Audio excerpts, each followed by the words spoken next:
povestea Oul cu picioare. Știi tu povestea oului care mergea? Ei, dragii mei, a fost odată ca niciodată, că de n-ar fi, nici nu v-aș zice, găinușă mititică. Clocea 7 ouă în fundul unei grădini pline de trifoi și gărgărițe somnoroase.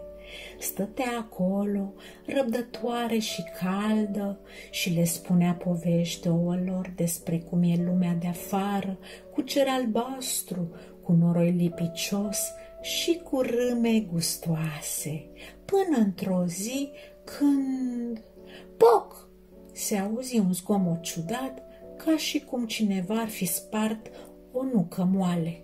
Co-co-co, spuse găina speriată. Se uită în cuib și ce să vezi?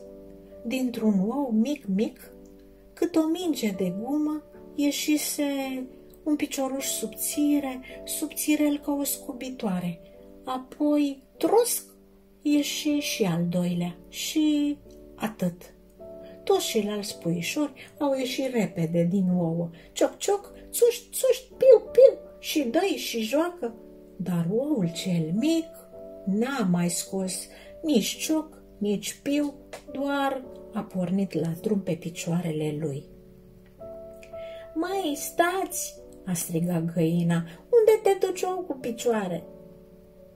Dar oul n-a zis nimic, a plecat în pădure. În pădure era răcoare și mirosea a mușchi verde și a ciuperci ude.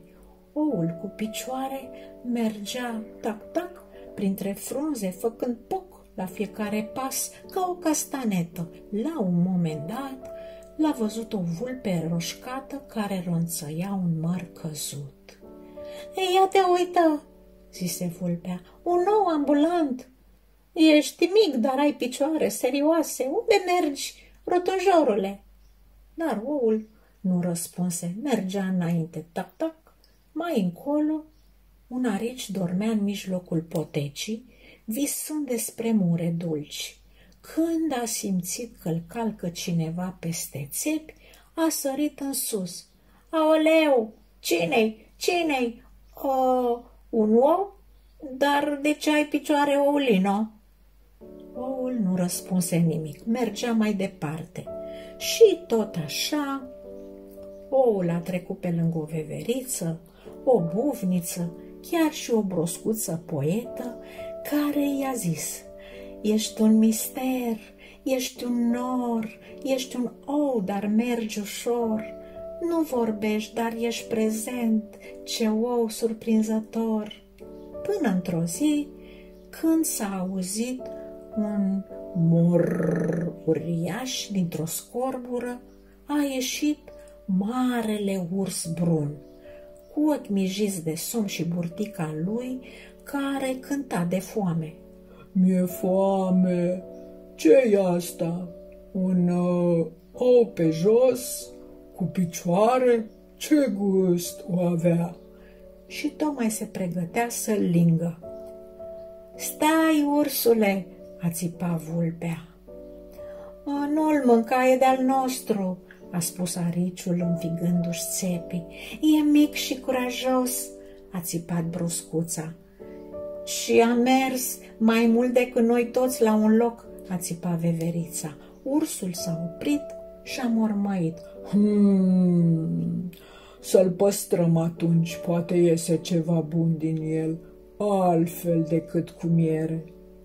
Și tocmai când ursul s-a întors să-și caute un borcan, oul l-a alunecat pe o piatră, poc, a căzut în iarbă și crac, s-a spart.